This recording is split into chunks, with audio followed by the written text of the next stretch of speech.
What do you do when you've learned a lot, but it doesn't feel like it's enough to take action? The answer here, as is often the case, is both and. This is Jews Talk Racial Justice with April and Tracie. A weekly show hosted by April Baskin and Tracie Guy-Decker. In a complex world, change takes courage. Wholehearted relationships can keep us accountable. Okay, so I'm excited to dive into this one. It's come up a lot in my work recently, which is why as we were crafting some of these talking points and themes for our episodes and for our Flip the Script resource, this is something that's come up a lot. And it's come up before too, but I've had a revelation around it recently. Awesome. Right? So I've heard this over a number of years of people, and to me, in some ways, it's sort of tied to the fear of making it's kind of like a slightly elevated version of fear, or like a different, and either an avoidant or arguably or a fancier version of I'm nervous and afraid of making a mistake. It's like an intellectualized version of that. Well, I still haven't quite learned enough to take action yet, right? And so I'm excited to dive into this one. And I think it could be a robust conversation, or actually relatively concise. Yeah. And right before we started recording, Tracie, you pointed out, I shared with Tracie earlier in the day that we got a call. We had a submission from someone recently in response to a prior episode. I don't know if you remember which episode it was, Tracie. Yeah, it was season 2, episode 3, Flip the Script on Urgent Action. So on point. Do y'all hear it, Tracie? It's so on point. Yes, exactly. Yes, that one. And we got a question. So I'm from a lovely listener.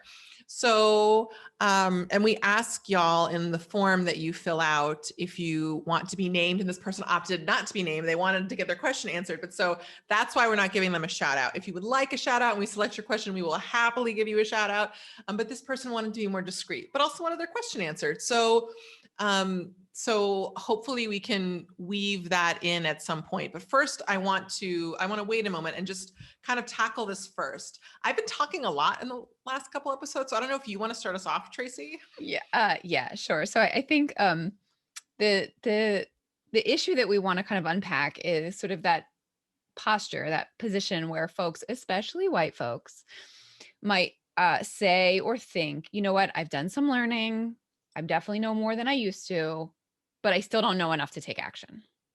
I'm not ready. I want to make a plug here really quickly, but I think that's also true in a different sort of way, with a slightly different balance for a number of people of the global majority, where they might actually be really quite smart and informed, but they're like, I don't have a degree or training officially in DEI work, and I don't want to mess things up for the other leaders, but they do have things to give. So I think this is something that in slightly different ways cuts across multiple groups. Yeah. And I think the reason I was thinking of pairing our listeners' question about Flip the Script on our Urgent Action episode is because it's the Flip the Script on Urgent Action. We talked about sort of feeling like I want to take action right away. And we advised folks to, take a deep breath and really kind of understand the issue, understand more about the issue and their own impulses and, what needs they're feeling internally before they take action. So our listeners' question was like, yeah, but what if there are urgent social justice issues, speaking specifically about the current moment, for instance, eviction protections or equitable access to the vaccine? Like, I don't have to wait on that, right? I mean, I'm paraphrasing her question. So I feel like these are they're all swirling together about sort of appropriate action, given knowledge levels and other things. So, and I think all of this stuff it's all constellations of some of the same things, but I think I'm going to start our unpacking of this with a reminder to follow the lead of those who That's are what I was thinking. yeah, follow the lead of those who are closest to the issue and therefore closest to the solution. I heard it phrased that way recently, and I love that. I think we often talk about those most impacted, which is absolutely true, but I love reframing it as being closer to the solution. Or, I think the problem with urgent action is when, especially white folks, swoop in like Mighty Mouse. Here I come to save the day, when they don't fully understand what it is that they're reacting to, and they haven't Yes. asked, You don't they haven't understand yet. asked the folks who they're saving, I'm putting air quotes around that for those of you listening, how or even if saving is appropriate. So It's often not. right. Spoiler alert. You're always with the spoiler alerts. Pro tip. Yeah. So that's what I want to offer to our listener who asked the question. Can I actually read the full question? Please Do you do. mind? Do it. Because I think it's great, and I want to give props to people who are reaching out, and I think it will help fill it in the potential blanks for other folks. So this person wrote, I've listened to Jews Talk Racial Justice, season 2, episode 3, Flip the Script on urgent action. And I think I understand the concept of not rushing into action. However, I'm confused. I don't think you mean that we should wait to address all social justice issues, example, current issues like eviction protection, equitable access to the COVID vaccine, until we've fully learned about, explored, and continue as a lifelong process, exploring our internal racism as Jews, as white Jews, excuse me. I would be very interested in hearing what you think about this question. Thank you. It was a very thoughtful question. So shout out to you, awesome person from North Carolina. So, which is my birth state. I will claim that. But so sorry, you were saying, Tracie. No, I think I pretty much finished my thought that on that question and on the reverse of it. So wait, what was your answer? Because I don't know if I fully follow the subscribe, which lead. is cool. My answer is follow the lead. Follow the lead of those directly affected who are closest to the solution. That means when we're talking about racial justice issues, that means follow the lead of Black, Indigenous, and other people of color. In a nutshell. Out Latino and Asian heritage folks, especially leaders. Yay, progressive social justice leaders. Woo woo. Okay, so yeah, I mean, basically, I think that this is a really interesting question, and it shows up in my work often. It shows up in my work as the racial justice advisor of the Jewish Social Justice Roundtable, and it shows up in my work as the executive director of Joyous Justice with some of our clients, particularly some of our organizational clients, around them taking time to learn different things and beginning to see how much they need to learn. And that's the thing. I think actually in some ways, it's because it's hard for us to give you a hard and fast rule here, but to give you a sense of things. If you feel daunted by all the things you still don't yet know, I think you're getting ready to be able to take action because you understand that there's a lot you don't know. Right. The problem with a number of folks taking urgent action is they say, oh, I have the specific voice in mind. I don't know why. Oh, there's problems with racism. I know what to do. Right. Mighty Mouse. I'm gonna go in and help. I learned about this in school. No, you didn't. And I have a sense of this from the news. That's not a really great source of education about racial justice. So I'm just gonna go off of what is commonly available in subtext are still quite racist society and dive in. That's what we want you to avoid. The point at which and specifically around broader themes of racial justice, so in general, like specifically what this person asked about things around the COVID vaccine or eviction rates, I think working with groups who are led by the people who are most directly impacted and or ally groups who have a track record of being phenomenal and people who on their website or in community space, so this partially takes some time, their allies say, we love those folks. We show up for them, they show up for us, we're in it together. You'll hear things like this. from groups around the country.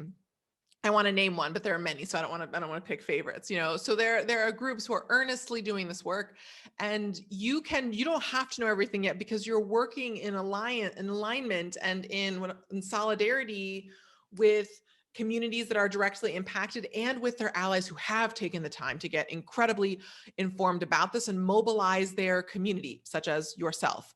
So no, absolutely. I love your question, because no, you don't need to know everything. And that is actually a trick. What I've learned and what I can share with some of my current organizational clients right now is that you're going to be feeling uncertain in this likely for a number of years, but you can still be taking action and doing effective work, so long as you are aware that this is a long-term journey and you're not deluded into thinking that this is going to be solved by a 5-point checklist or even a 20-point checklist, that both the challenge itself is adaptive, as well as the adaptive challenges of where your specific community is and what those needs are.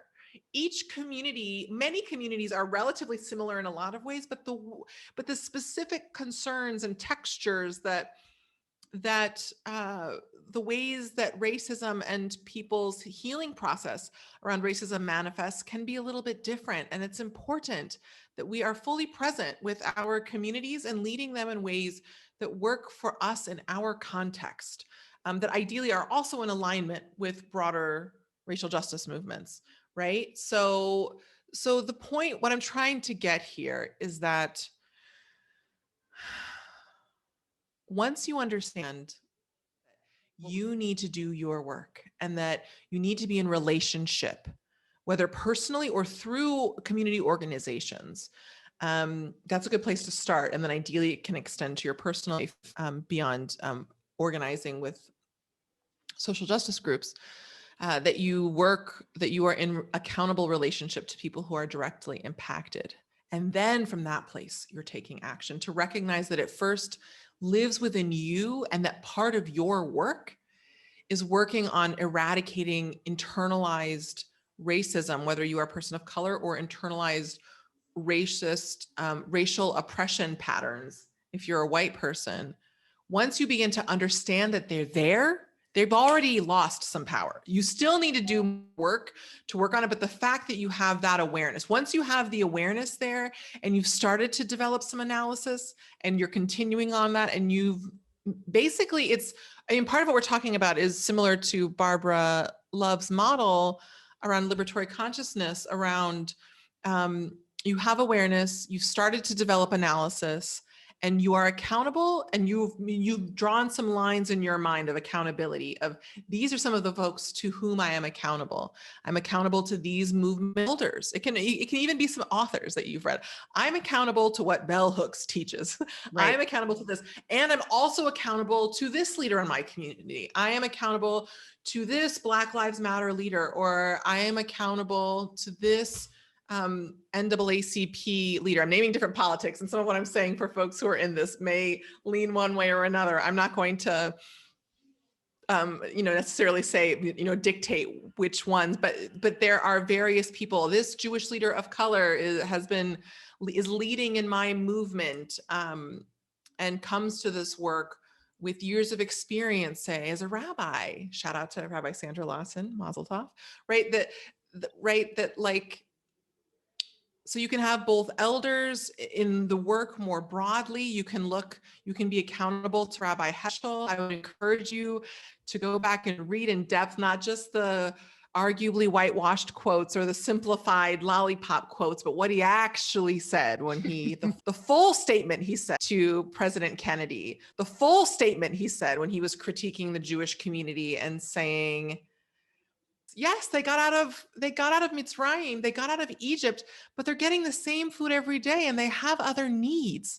Just because they got the right to vote, they also deserve and want a fair wage and safe housing, right? He was incredibly progressive and brave in ways that are still arguably agitational to a lot of mainstream institutions today. So anyway, so that model of the 3 A's of awareness, analysis, and accountability can be very helpful. And then the next stage, and then that next stage is action. And those are things that it's sort of like a loop, like they can always be continuing to develop, but you have the core framework. Once you have that core framework where you have a core element of humility and awareness of some places where you need to work, and awareness that there's still things that you're not yet aware that you know you need to learn, so that when you encounter something, you're not just going to dismiss a person of color or do some other thing that you probably should never do, but you might be equipped to be able to approach a moment. And when something comes up, you say, oh yeah, no, I am still learning. Okay, right? And you can be a responsible person in this work. And so I've mostly been defaulting to talk to white folks. And I noticed that. So I'm not crazy about that, right? But that's often who I'm working with, in part because that's where some resources And are. work But I've needs also to be worked done too. Right, but I've also been working, but I also, in terms of my coaching and mentorship and organizing of Jews of color, for the first 7 years of my career, and the coaching I'm doing now, these similar themes come up as well. It can come up for us specifically at times around a little bit of imposter syndrome, and delivering value to communities and not feeling like we deserve to ask for money, for compensation. You deserve to ask for compensation if you are delivering value, right?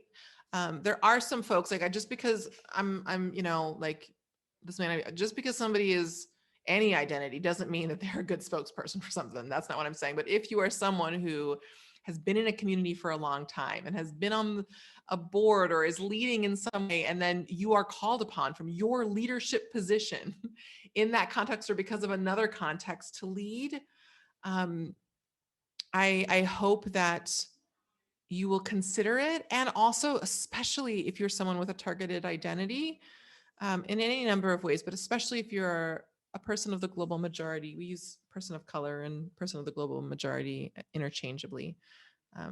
But I think you were getting at compensation. yeah, well, no, I was moving on a little bit to a slight, like a related thing around, oh, right. Where I was going. So where I was going is to say, especially for my beloved Jews of the global majority, Jews of color, global majority Jews, Latino, Latinx Jews, Black Jews, Asian heritage Jews, Chinese Jews, Japanese Jews, Vietnamese. You get the point. Okay. So that more and more, I really want to encourage us to continue to reach for support, right? Like, we're going to be officially announcing it soon, but we've quietly started our Koach Fellowship for 10 Jewish leaders of color. And a big part of why I started that program is to support that that a number of us, and a lot of us, are often isolated for reasons that we talked about in our last episode. And so it's incredibly helpful. And in some ways, it's a little bit wise to be reticent to take action. So I want to note for folks who, part of it can be, in its extreme, it can be cowardice. And at its best, and there's a middle ground, and at its best, it's mindful. And so it's good to be mindful. And what I would emphasize is that if it slows you down enough to notice that you're a little bit afraid, or there's certain things you don't know, as has already been said, that's a sign to reach for community, and also possibly to reach for just another partner, right? Essentially a chavruta, right? Or someone who you can do like an activism chavruta or a leadership chavruta, someone you can reach to and go on this journey together, so you're not alone and you get to have each other's back and have support, and ideally the support of a bigger community. But if not that, at least one other person. So those are some of my thoughts. I just want to wrap us up with two things and then a plug.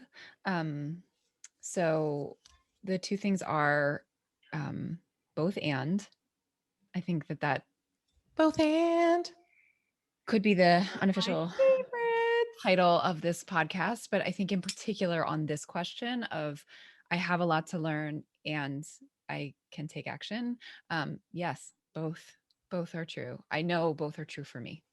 And the other piece is, since I brought Mighty Mouse into the conversation, I'm going to circle back to our cartoon superhero mouse and say the Mighty Mouse impulse actually suggests, I know what's wrong with this picture. It's that they're not like me. Those people are not like me. So I'm going to go make them more like me and everything will be okay. That's the Taking it problem. deeper. That's a problematic Tracie. impulse. And so if you have learned Yes, enough, it is. if you have already learned enough, I'm talking to white folks right now. But if you've already learned enough to know that Mighty Mouse impulse is not okay, that we need to replace it, that we need to work on that particular impulse to make everyone like you, then you have also learned enough to follow, to be accountable, to whether you're accountable. Actually, it's not a whether, it's not an either or, it's a both and. Accountable to principles and to people, then you can also hold the both and of a lot to learn and action. What do you have to say to that, April? I love it. I love that. I think that's so profound, because the thing is, we're not the same, actually. And many people think that we are. So that's going to be like upsetting. Yes, fundamentally, yes, we are all human. I could go on a whole extra 30 minutes about this. I love this. I love that thread that you brought in, so much so that I hope people actually heard it, because I got so excited. I hope I didn't overly interrupt you. So I apologize. So good though. Oh my gosh. Right. Yeah. But like the thing is, because people, and in part because of segregation, this is something that's especially for white folks, but occasionally for people of color too, we have missed signals, and we think certain things are universal, being grown up mostly around people like us, or people who might be I don't like using the word minority, who might be an outlier in a community, but they still had to often at times assimilate into that community, which in some ways both strengthen their identity as someone who's unique and also is still in that ecosystem. Anyway, you made a great point, and I'm tired. So my point final, is that resonates. I'm gonna wrap us up for the episode with a plug.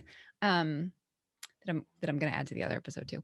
And so I'm really excited to let all of you listeners know that April and I are releasing a free 3-video offering called Moving Toward Racial Justice, which actually, April, I've been thinking about it. We should have called it Moving Joyfully Toward Racial Justice, because the joy is an important piece of our offering. I know it's too late, but I'm telling you. No, it's not. We can revise it for the third one. For the third one, we will add it. But and those of you listening, you get a sneak peek that we're revising on the fly, that you now know that no one else knows.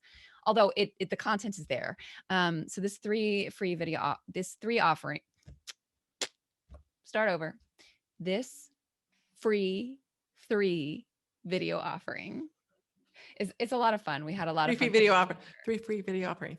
I will put the link to the offering in the into the show notes for the podcast, and I hope that you will all come join us for this journey.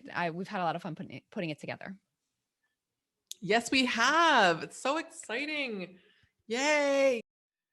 Yeah. So I just really love this theme, because I think it can have some negativity, but I think it's thoughtful, and I think it's good. I think it's a good sign that that you have some humility, and that, to me, not always, but much of the time, is indicative, for the most part, that you are ready to mindfully enter this work, for continually learning and looking for and being receptive to feedback, and continuing to learn as you go. That's all most of us can all do. And I'm excited for your journey ahead. Thanks for tuning in. Our show's theme music was composed by Elliot Hammer. You can find this track and other beats on Instagram at Elliot Hammer. If this episode resonated with you, please share it and subscribe. To join the conversation, visit JewsTalkRacialJustice.com, where you can send us a question or suggestion, access our show notes, and learn more about our team. Take care until next time, and stay humble, and keep going.